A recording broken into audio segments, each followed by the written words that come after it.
माझे नाव राम गोळे पाटणेकर.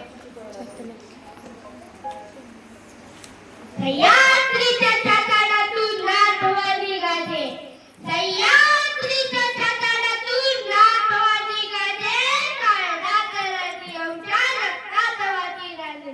तुफान गरजतो आगोपतो वाघ मराठी माझा, तुफान गरजतो आगोपतो वाघ मराठी माझा, सन्मान राखतो जान जोपतो तुफान वातीचा राजा. वाघाची चाल गर्वाची गदर, स्त्रियांचा आदर्श शत्रूचे बळवट, असेच असावे मावांचे वर्तन, हीच छत्रपती शिवाजी महाराजांची शिकवण. ताजमहाल तर प्रेमाची दिशाणी आहे, ताजमहाल तर प्रेमाची दिशाणी आहे, तर शिवनेरी किल्ला एका स्त्रियाची कहाणी आहे, एका स्त्रियाची कहाणी आहे. ब्रिटिश लोक ओम या शब्दावर संशोधन करतात की ओम बोलल्याने शरीरात ऊर्जा का निर्माण होते.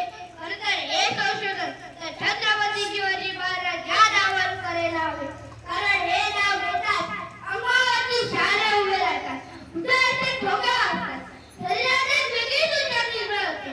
कोणी विचारलं तर पालक ताट करून सांगा मराठी, मराठी या शब्दाचा अर्थ काय. बरे बऱ्याच राजांच्या श्रेयसाठी ठेवलेला जगन्नाथ बारा महिने, आपला खेळाडू, 10 मोठे, 9 ग्रह, 8 दिशा, 7 आश्चर्य, 4 संवेदन, 5 महासागर, 4 भेद, 3 ऋतू, 2 डोळे आणि फक्त एक शिवबा. मराठा वन शो एकच राजे शिवराय. सूर्य नारायण जर उगवलं नसते तर आकाशाचा रंगच समजला नसता, तर छत्रपती शिवाजी महाराज जन्मले नसते तर खरंच हिंदू धर्माचा अर्थ समजला. हे हिंदू प्रभू शिवाजी राजा, बात पर पकड़ी जब शिवाजी महाराज तैयार होते, उठाकर तलवार जब घोड़े पे सवार होते, तो झुकेगा मल्ला के बंदे भी कहते काश हम भी मराठा होते, काश हम भी मराठा. मित्रांनो, साहित्यकाराला रोज डायरी लिहायची सवय. त्याच्या डायरीचं नाव होते साहित्यकार गुरुजी. त्यात त्यांनी शिवाजी महाराजांनी केलेल्या हल्ल्याचे प्रसंग नमूद केले. त्यात तो एक प्रसंग असा लिहितो की शिवराय आले तसे तुफान वाऱ्यासारखे लाल महालातून निघून गेले.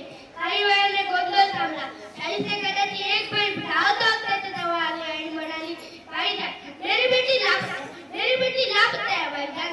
आपली पोटं छाटलेल्या साहित्यकार स्मित हास्य करत म्हणाला, शिवाजींनी वाटलं तिला पळवणार नाही आणि जरी त्यांनी पळवली असली तरी बेफिक्र राहा, कारण तो शिवाजी पोटच्या लेकीसारखी तुझी काळजी घेईल.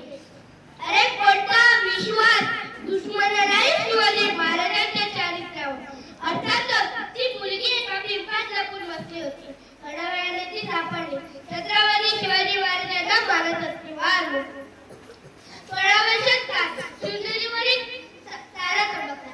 जिजाऊच्या पोटी एक सिंह जन्मला आणि पुढे आज सिंह